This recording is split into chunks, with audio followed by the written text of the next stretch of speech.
Hi everyone, Oliver Armstrong here. If you've been diagnosed with some disorder, I want to let you know that you are not your diagnosis. Most of the time that's just a label that gets put on a person and that changes their entire life. They end up living up to this diagnosis, to this label. It ruins people's lives all the time. There are, as far as I'm aware, many people who are misdiagnosed with all sorts of things. You know, this is because, in my opinion, these professionals who are diagnosing these people are not working with the person. They're trying to fit that person into a mold so they can give them a, this is the reason why you're experiencing all this stuff. It's because you have this label, right? When I specialized in working with anxiety-based problems, people had all sorts of diagnoses.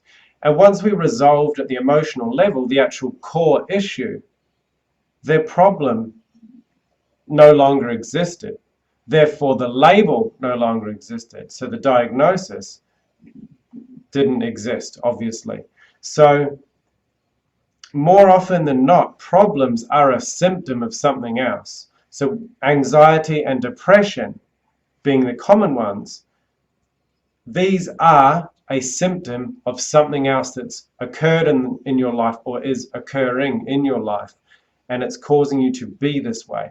But people view anxiety and depression as the problem. Yes, it is a problem, but it's a problem which is a result of other things in your life. Now, whether that means you need to resolve traumatic events from your childhood, or whether it means you need to look at your health, or you need to look at your diet, whether you need to go beyond just talking to a psychologist or a counselor or some other talk therapist. Perhaps you need to see an alternative practitioner to be able to resolve the traumatic memories or the unpleasant memories or unpleasant events that you have in your past. Think of it like a wake-up call. The label is, the diagnosis is a label, which is like, hey, you need to make some changes in your life because you've got to this point where you're experiencing this negative way of being.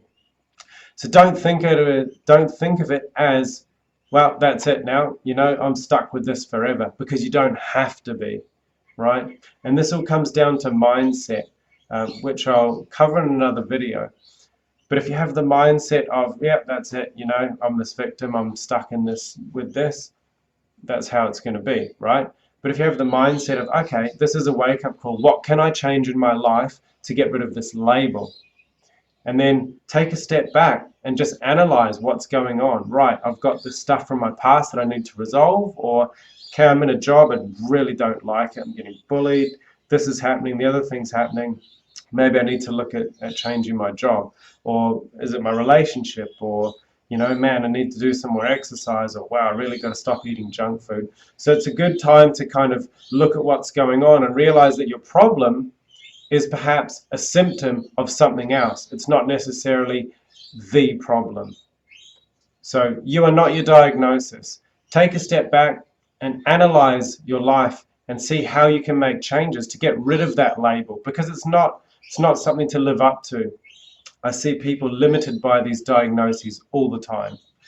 And this is coming from a book where they're diagnosed, which also used to diagnose homosexuality for 20 years. I think they only removed it from the book in 1973. So you were able to be diagnosed as a homosexual, right? So for me, that takes some of the credibility out of this thing.